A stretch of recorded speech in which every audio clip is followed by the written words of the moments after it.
কি হয়েছিল কাল রাতে? কি হয়েছিল কাল রাতে? আমি তো মায়ের নাম গান শুনতে শুনতে ভাবে বিভোর হয়ে গেছিলাম। তাই ভাবে বিভোর হয়েই তো আপনি আমার সেবা নিলেন।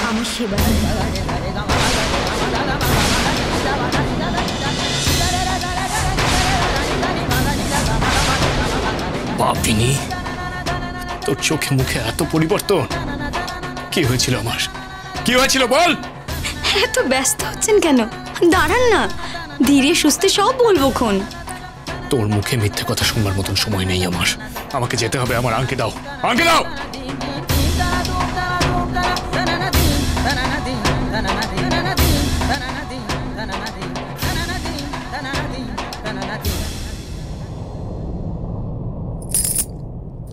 আপনি মিথ্যে রাগারাগি করছেন। আংটিটা পরে একটু শান্ত হয়ে বসুন। আমি আপনার স্নানের আয়োজন করছি, বসুন। খবরদার, তুই আমার গায়ে হাত দিবি না, তুই আমাকে ছুবি না, তুই আমার থেকে দূরে থাকবি।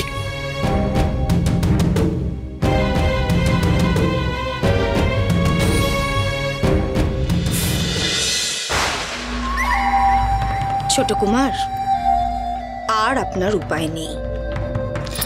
আপনি যে আমার ফাঁদে পড়ে গেছেন, এই ফাঁদ ছেড়ে বেরোবার শক্তি আপনার নেই। এইবার আমাকে আসল জায়গায় যেতে হবে, সেখানেই শুরু হবে আসল খেলা। এই নাও ছোট কুমার, তোমার সাজ পোশাক ফেরত দিলাম। সারা রাত তুই কোথায় ছিলি রে? কি হয়েছে তোর? তো কেমন বিষণ্ণ লাগছে কেন? কিরে বল না, কি হয়েছে? কি আর বলবো তোমায় অন্নদা দিদি, সে এক বিরাট ঝামেলা গো, বিরাট ঝামেলা। এক বিপদের মুখ থেকে একজনকে বাঁচাতে গেলাম, দেখি অন্য এক বিপদ ধেয়ে এসেছে। বাবা, আমি না তোমার কোনো কথা বুঝতে পারছি না। তুমি একবার রাজার পোশাকে সাজতে চাইলে এখন এই পোশাকগুলো ফেরত দিয়ে দিচ্ছ। কি হয়েছে আমাকে একটু খোলসা করে বলবে? ছোট কুমার, তোমার এই পোশাক আমার কাছে বোঝার মতন কথা। তাই যদি হয় তাহলে কেন পরতে গেলি এই পোশাক তুই? রানীবা, আসলে আমার কেন জানি না মনে হয়েছিল যে ছোট কুমার যদি রাত্রিবেলা ওই গ্রামে যান তাহলে তার কোনো বিপদ হতে পারে। তাই আমি ছোট কুমারের কাছ থেকে এই রাজবেশ নিজেই পরিধান করে ওই গ্রামে গেছিলাম গো, তাকে বিপদের হাত থেকে রক্ষা করবার জন্য।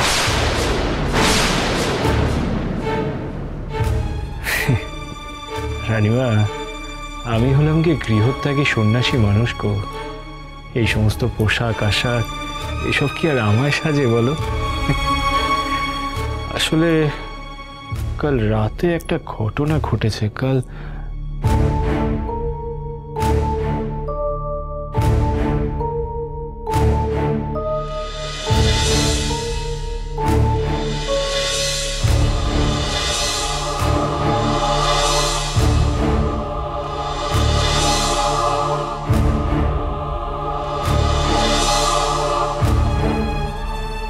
বামা, তুই কার কথা বলছিস? কে অদ্ভুত আচরণ করেছে? রানীমা, সে এক ছোট রানীমা,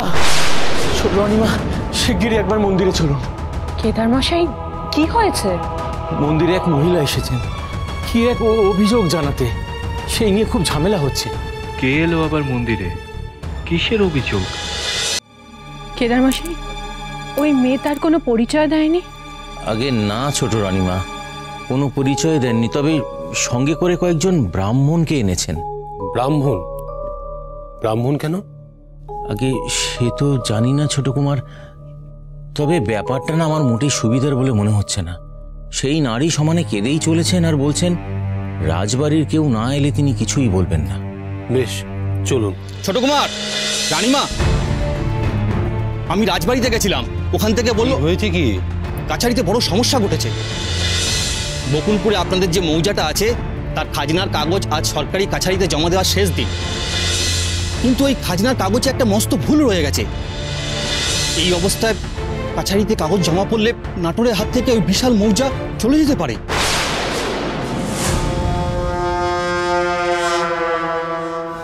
আচ্ছা, তোমরা কেন এই কাজগুলো আগে সেরে রাখো না বলো তো? শেষ দিনের জন্য কেন অপেক্ষা করো? আগে কাগজ তো ঠিকই ছিল, হঠাৎ কি করে যে এমনটা ঘটলো বুঝতে পারছি না। এমন ভুল থাকার তো কথা নয়,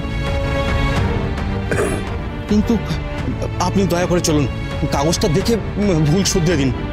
সেই কাজটা তো তুমিই করে দিতে পারতে।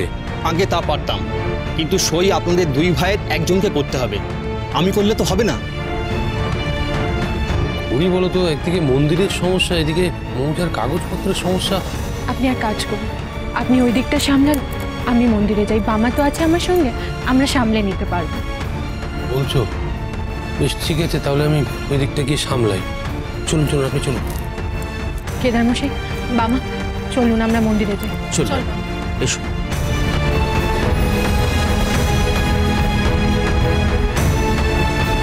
এ কি নীলমাধবমশাই, আনন্দনাথ যে চলে গেল?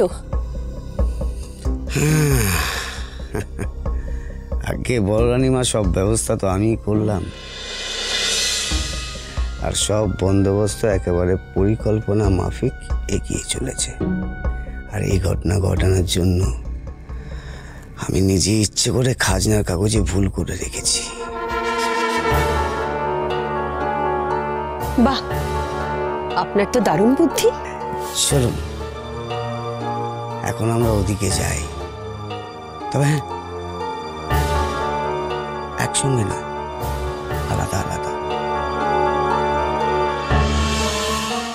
মা, তুমি একটু খোলসা করে বলো যে তোমার কান্নার কারণটা কি? আমার সাথে বড় অনাচার হয়েছে। অনাচার? মা তুমি বলো, কে তোমার সঙ্গে অনাচার করেছে? ছোট কুমার, রানীমা সব শুনে তারা বিচার করবেন। তারা কি বিচার করবে? আপনাদের রাজা বাবু, মানে স্বয়ং ছোট কুমার, তিনি তো আমার জীবনে আগুন লাগিয়ে এখন এখন রাজবাড়িতে লুকিয়ে বসে আছেন। ছোট কুমার? এ তুমি কি বলছো মা? নিশ্চয়ই তোমার কোথাও ভুল হচ্ছে। না না, আমার কোনো ভুল হচ্ছে না। না না, এই মেয়ে কিছু ভুল বলছে না। আমরা চন্দ্রলতার মুখে সব শুনেছি, আমরা ওকে সমর্থন করছি। হ্যাঁ হ্যাঁ, এর একটা বিহিত দরকার। রক্ষক ভক্ষক হয়ে অন্যায় করবে, আর এই অন্যায়টা আমরা কিছুতেই মেনে নেব না। হ্যাঁ হ্যাঁ, এটা বিহিত করতেই হবে।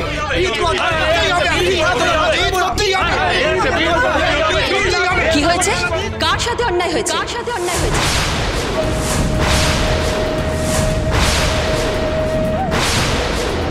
বড় রানীমা, ছোট কুমার যে আমার সর্বনাশ করেছে। সে কি? আমি এই অন্যায়ের বিহিত চাইতে এসেছি। আনন্দনাথ যদি তোমার সঙ্গে অনাচার করে থাকে, তবে তার বিহিত করতেই হবে। এই অনাচারী রাজাকে তারাপীঠে থাকতে দেওয়া যাবে না। চুপ করুন, চুপ করুন।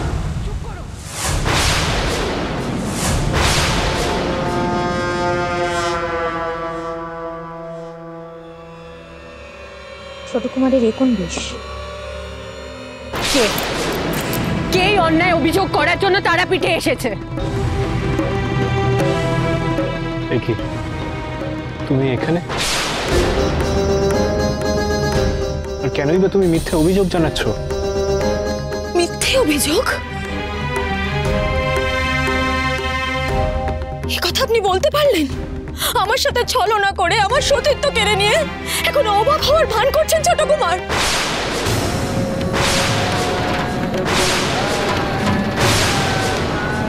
কাল রাতের এত সোহাগ সকাল হতেই ভুলে গেলেন? রাজবেশে আমার সর্বনাশ করেছেন, আর এখন সাধু বেশে আমায় চিনতেই পারছেন না।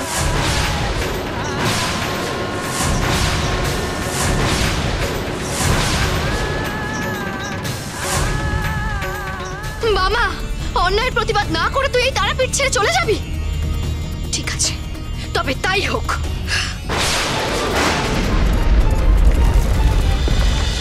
মহাপীঠ